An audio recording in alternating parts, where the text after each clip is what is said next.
Hi everyone, I'm glad to see y'all. Y'all probably glad to see me. I hadn't done a video in a little while, but today it's warm outside. I want to get out and do stuff. The cold has kind of it's been beaten back, so I'm just glad to see 60-degree weather, and I'm sure everyone out there, especially in the South, is ready to see the warmth kind of hit the South again.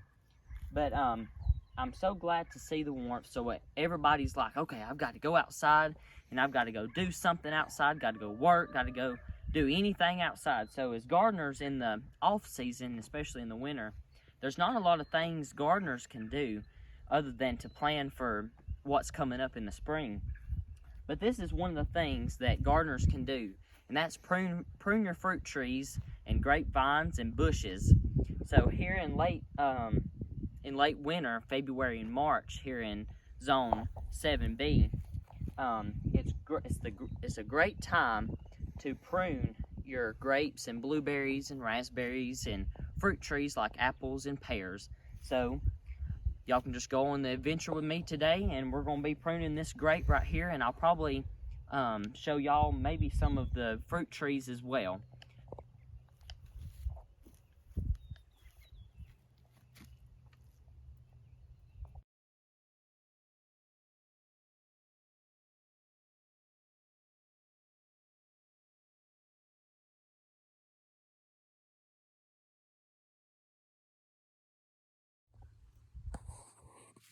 Alright guys, I hope you enjoyed that. That was just kind of how long it sort of took me to work together and get this thing pruned. It's not too big right now. This is only maybe 4 years old. So I left a few branches to show y'all how. At the beginning I forgot to do that. So as I was pruning away, I thought, well, I better make sure to leave some behind to where I can show y'all how to do it. So I like to use these regular handheld pruners, especially for these grapevines, and I like them because they swivel around and it's easier to use and it's more comfortable, especially if you're doing this for a long time. But if there's something bigger, then you can use these bigger shears and or what I call limb loppers, and but you want to make sure you get something that cuts the branches or the vines smooth, because you don't want something that'll pinch them, because that'll end up causing to where they will, if you don't get a clean cut, and that'll cause infection and disease in that branch. But as you can see right here, I left a few branches for y'all to see. So through the stages of the grapevine's life, you can see as it goes from node to node right along in here. And so there's several nodes on this whole branch, but this is all growth from last year. You see this older growth right here. This was from the year before last, but these little branches that kind of spindle off of there, you want to get rid of them within that year. So these were last year's growth, so I'm going to go ahead and get rid of these. Don't be afraid to cut on this plant. These plants are hardy. They're going to do a good job coming back, and they really love pruning because, especially right now, they're working on their roots and what you can't see up under the ground. So you want to be able to, when it gets warm outside, don't worry about, when it's at freezing temperatures or whatever, but come out before it blooms back out in the spring. So I'm going to show you how I do it. So I usually come along, and you don't want to cut right here in the middle of this node. That's a no-no. You don't want to cut right there, or it won't bring off growth from this again. So you want to make sure to cut it in between node to node. And you want to just cut it off like that. And see, I left this little bit in between this node. So it's able to send off a new shoot from this branch off that way, or whichever way it decides to grow. And so it gives that little bit. So if there were to be disease set up, it'll set up in that end and not the node. So it'll be able to grow from that from now on. So I'm going to just make a few more cuts right along here. Just want to cut right there in the middle. And that's all you really have to do on these smaller ones. Same thing. And I'll finish up this and just just make sure not to cut in the middle of those nodes. And I just kind of prune back to where I see the oldest growth. I want to make sure to get rid of all that new growth from last year, to then make sure that it produces good for this coming year. And I want to prune it back. I've got it on this little trellis system, and we're probably going to have to add to it this coming year in another direction, because this vine is a Concord grape, and they'll get bigger than this, of course, and this is only 3 or 4 years old, so it'll probably get bigger than this. And so I'm gonna really tame it to this fence, and I'm gonna work on it and just walk around pruning here and there, making sure that you only cut the new growth from last year. Don't cut the super old growth unless you have to. It's not going to hurt anything, but you don't want to cut it all the way back, at the ground. That's a no-no, and it'll take it years to grow. So we're going to step down here to these fruit trees, and I'll kind of show you on them. But most of the time, your grapes and blackberries and raspberries, you're going to need more pruning on them than your fruit trees, because right now these fruit trees are really small and they're just now producing. All right, I'm over here. This is a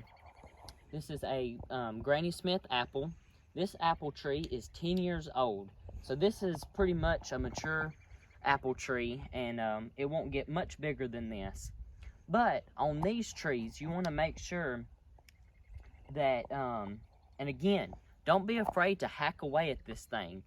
These trees and these plants are sturdy, and they're going to be very hardy and tough.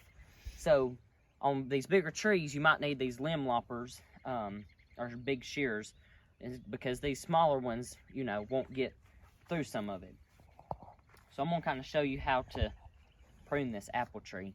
And this thing has not been pruned in, I don't know when, it's been several years.